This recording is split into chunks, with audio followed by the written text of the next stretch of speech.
Siguen los mediodías fuera de serie. Estamos en comunicación con el señor Andrés Malamud, que es doctor en Ciencias Sociales y Políticas e investigador. ¿Qué tal, Andrés? Agustina Henrich te saluda. ¿Cómo estás? ¿Qué tal, Agustina? Buenas tardes. ¿Bien? ¿Todo bien? Todo perfecto. Me alegro. ¿Qué hora es por allá, por Portugal? Son las 4:30. Ah, bueno, un poquito más tarde que acá. Más tarde. Claro, está bien, está bien. Buenos días, Andrés. Un gusto que nos acompañes en Fuera de Serie. Realmente es un lujo para nuestro programa. Gracias. Muchas gracias por llamar. Andrés, en abril vos ya decías que había un mundo en transición prepandémico en el que Estados Unidos ya empezaba a declinar y China emergía. ¿Cómo ves esto hoy, después de varios meses? Bueno, ustedes lo pasaron antes, nosotros recién ahora estamos como experimentando el pico, pero pasaron muchas cosas de abril a hoy. Pasaron cosas, tal cual. Lo que está pasando ahora en realidad venía pasando de antes. Uh-huh. La pandemia lo que hace es dejar una evidencia y pegarle una acelerada. Entonces Estados Unidos tenía una declinación relativa antes y ahora se acentúa y sobre todo queda muy visible. Y también queda visible la emergencia china. Pero ninguna de estas dos cosas, ni la declinación de Estados Unidos ni la emergencia de China, va a ser suave. Va a haber turbulencias, va a haber curvas violentas, va a ser una montaña rusa. Lo que pasa es que la dirección está marcada y está definida sobre todo por el peso de la población y el desarrollo de la tecnología. Cuando vos decís peso de la población, ¿a qué te estarías refiriendo? A que China tiene 1.400 millones de habitantes, casi un quinto de la humanidad. Somos unos 8.000 millones de seres humanos, de esos cerca del 20% son chinos, otro 20% son indios de la India. Uh-huh. Y el resto del mundo, 60 y pico %, se distribuye entre todo el resto de Asia, toda América, toda Europa, Oceanía. Y donde hay mucha gente hay mucha capacidad productiva, claro, y hay mucha capacidad de consumo. Uh-huh. El tema es que Asia, China y la India sobre todo estuvieron escondidas durante un par de siglos porque fueron subordinadas por Occidente. En el siglo XIX Inglaterra obliga a China a abrir los puertos y a drogarse con opio, las dos guerras del opio del siglo XIX. Y China está recuperando recién ahora, en parte porque consiguieron encontrar un camino de desarrollo experimental, no necesariamente comunista, que es bastante efectivo, y en parte porque el desarrollo tecnológico sostenido del Estado fue impresionante a lo largo de las últimas décadas. Y entonces sustituyen a Estados Unidos con ventaja en algunas áreas y la superan en otras, por ejemplo, 5G. Y desde el punto de vista de lo social y desde lo cultural más que nada, ¿cómo te parece que va a ser vista China precisamente después de todo el tema del COVID? Porque más allá de que esto es verdad, esto que comentás del desarrollo del 5G, de que están mucho más avanzados y tienen muchísima más mano de trabajo que el resto que Occidente, digamos, pero desde lo social y cultural, ¿cómo te parece que vamos a ver a China? Porque es importante lo que está pasando y como que en un principio se los culpó, ¿no? Uh-huh. Hay dos dimensiones. Primero, siempre los vamos a ver ajenos. Uh-huh. Siempre van a ser diferentes a nosotros, fisonómicamente, lingüísticamente, culturalmente. Con Estados Unidos tenemos una diferencia. Si nos mezclamos sin hablar, somos todos parecidos. O sea, argentinos y norteamericanos juntos no distinguimos mucho uno del otro. Con China es diferente. Y eso se siente y lo sienten ellos. La diferencia es que Estados Unidos siempre pensó que el resto del mundo querría ser como ellos, mientras que China nunca pensó que el resto del mundo quiera ser como ellos, y es más, cree que no debe serlo. Mientras que Estados Unidos quería modelar al mundo a su imagen, China no pretende hacerlo y por eso no impone condiciones.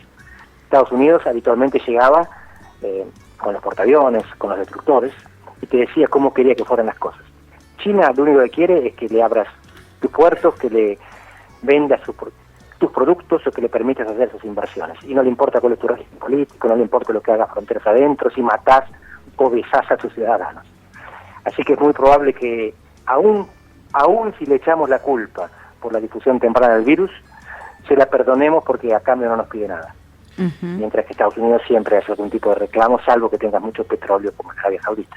Claro. Bien, Andrés, bueno, lo hablamos con varios sociólogos, con psicólogos, incluso a esto de la Argentina y la relación que tenemos con el pasado, digo, un pasado lejano, como puede ser el de la dictadura o del peronismo, y un pasado cercano encarnada en la llamada pesada herencia siempre de un gobierno anterior. ¿Por qué no logramos vivir el presente como país? Bueno, tenemos un problemita de desarrollo en Argentina. Es un país que se forma bastante exitosamente a fines del siglo XIX, con un Estado que se torna muy efectivo y que con una economía que está bien integrada en el mundo. Pero ese mundo cambia en 1930. Argentina lo que hacía es producir en el campo y venderle, sobre todo a Inglaterra, los países que producían manufacturas y nos las vendían a nosotros. En 1930, con la crisis financiera internacional, Gran Bretaña decide darle prioridad a sus colonias, al Commonwealth. Entonces, en vez de comprarnos a nosotros, le compra a Australia, a Nueva Zelanda y a Canadá. Ahí hacemos un intento con el pacto Roca-Runciman para que nos sigan comprando, pero es insuficiente. Y después Perón encuentra la industrialización sustitutiva, el segundo modelo argentino de crecimiento. Debe exportar lo agrícola, evitamos importar lo industrial. Ese modelo se va agotando, prácticamente nace agotado, aunque tuvo un desarrollo inicial importante. En 1975 se termina con el Rodrigazo, justo después viene la dictadura. Y desde entonces Argentina no sabe qué produce y a quién se lo vende. En cierta disputa entre campo, industria, el campo es bastante eficiente, pero no alcanza para mantener a 45 millones de personas. La industria está protegida, da empleo, pero no tiene eficiencia como para mantenerse sin las divisas del campo. Ese es el problema de Argentina, que no consiguió definir todavía un modelo sustentable de producción y de acumulación. Este siglo nos podría dar una nueva oportunidad. Como el siglo XIX teníamos una asociación virtuosa con Gran Bretaña, porque producíamos cosas distintas, y el siglo XX tuvimos una asociación rival, competidora con Estados Unidos, porque producíamos maíz, trigo, carne, no precisaban lo nuestro. Pero China sí. Así que quizás si encontramos una manera de desarrollarnos de manera asociada con la nueva potencia, podamos hablar del presente y del futuro, en vez de seguir discutiendo el pasado que ya se terminó. O sea que China nos podría dar una patadita para arrancar por ahí, para empezar a definirnos. Pensar en China de alguna forma, ¿no? De hecho, esa China es la que nos compra la mayor parte de nuestra producción. China es nuestro principal socio comercial y es el que se lleva buena parte de lo que producimos en el campo. No podemos solamente vivir de eso, hay que agregar valor, obvio. Hay que exportar comida y no granos, hay que exportar productos farmacéuticos, todo lo intangible, el conocimiento que va con el producto. De vender cosas puras materiales, nadie vive.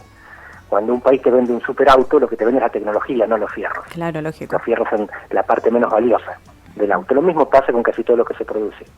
Pero Argentina tiene una buena base de economía del conocimiento. Tenemos unicornios muy valiosos, exportamos nucleares.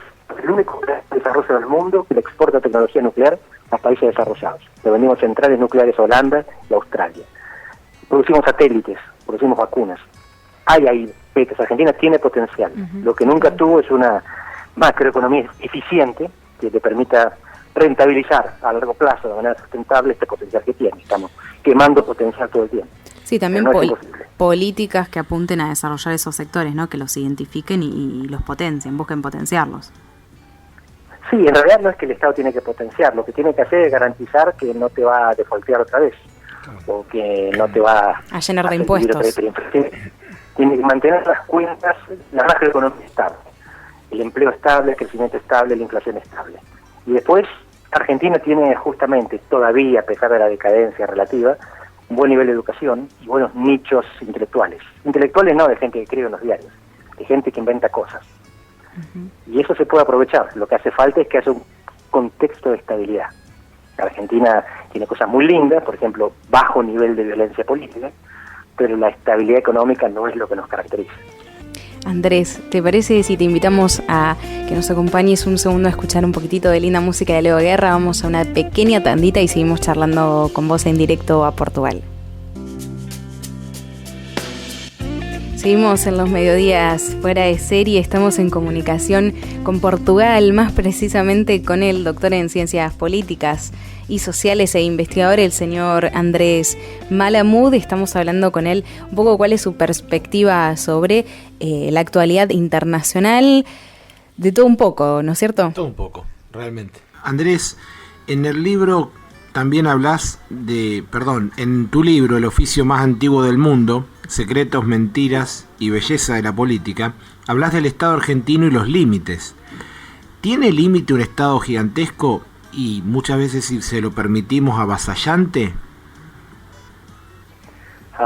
es cuestión de los límites. En realidad es más bien un problema de capacidad, porque el Estado argentino es mucho más pesado que casi todos los otros latinoamericanos. Te cobra más impuestos. Solo Argentina y Brasil cobran más del 30% de su PBI en impuestos.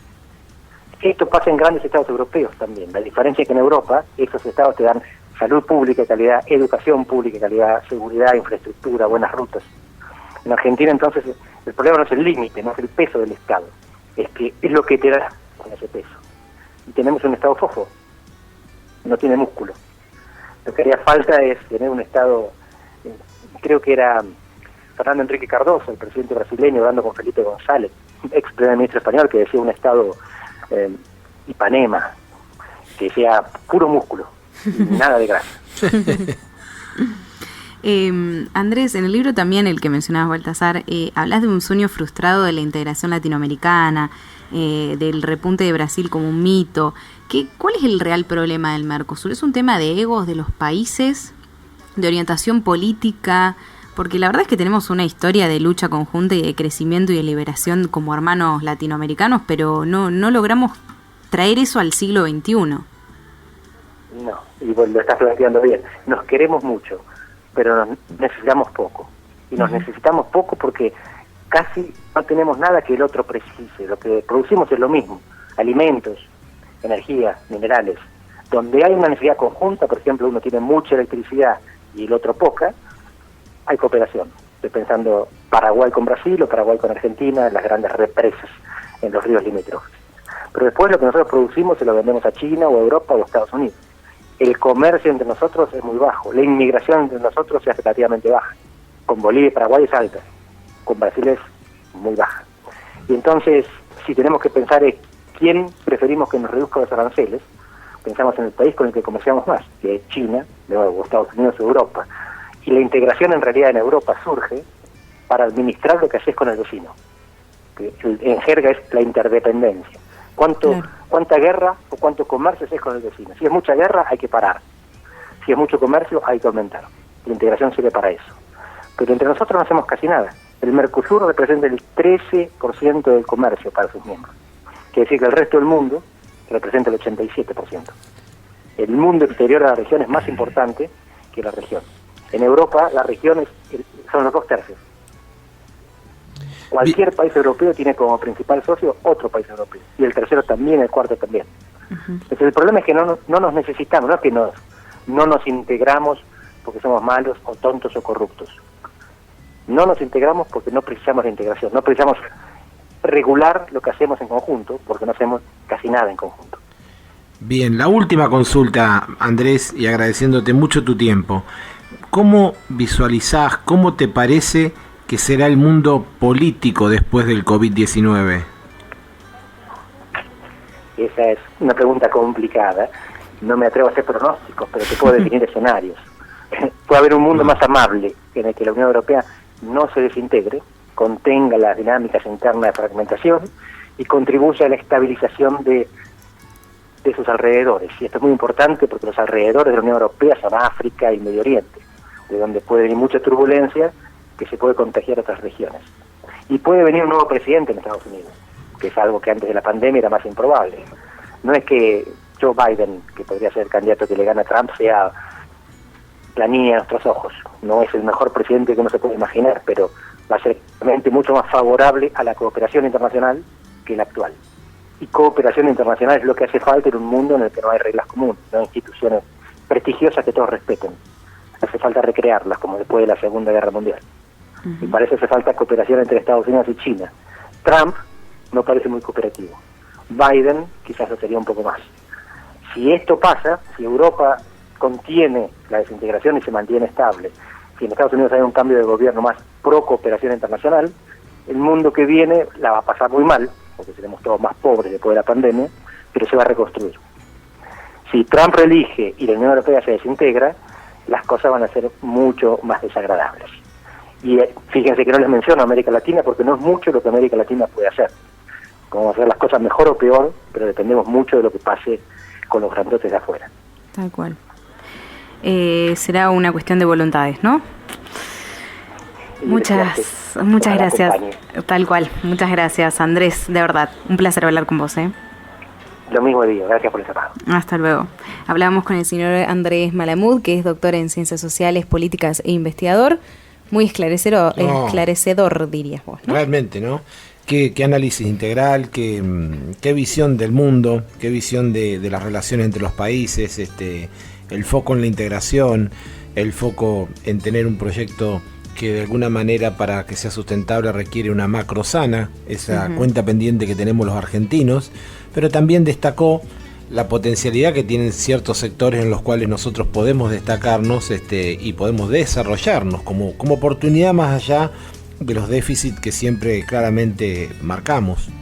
Sí, él hablaba un poco de los problemas de desarrollo de la Argentina. Y me pareció también interesante esto que habló de cuando le preguntamos por el Mercosur, ¿no? De que qué nos pasa que no logramos una unidad. No sé si deberíamos aspirar a algo como la Unión Europea, una unidad de ese tipo, que también está bastante en decadencia hoy, o sea, tuvo sus épocas de gloria y sirvió muchísimo. De hecho, muchos países están donde están, más que nada económicamente, gracias a que forman parte de la Unión. Pero esto de que nos queremos mucho, pero no nos necesitamos, claro, ¿no? Claro. Qué tema, ¿no? Da para un montón para pensar, porque ¿por qué no logramos generar vínculos más allá de los, digamos, afectivos con nuestros hermanos latinoamericanos?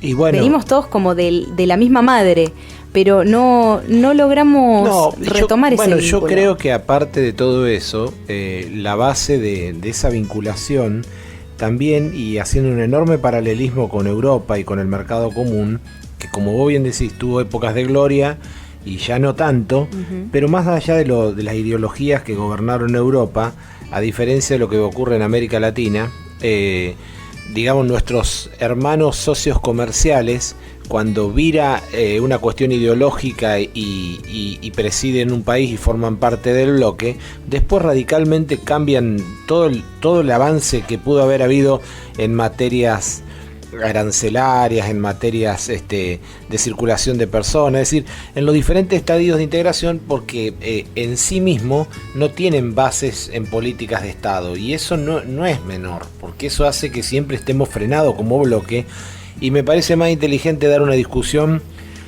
adentro del Mercosur y decir, como está, tal vez no funciona, entonces ¿por qué individualmente no tejemos acuerdos con los que nos parezca? Y punto, digamos, me parece mucho más honesto. Pero bueno, ya sabemos que ha habido tanto relanzamiento del Mercosur que ya ni nos acordamos, y que como está necesita dársele más contenido, porque si no es como lo que vos decís, es como una cáscara vacía.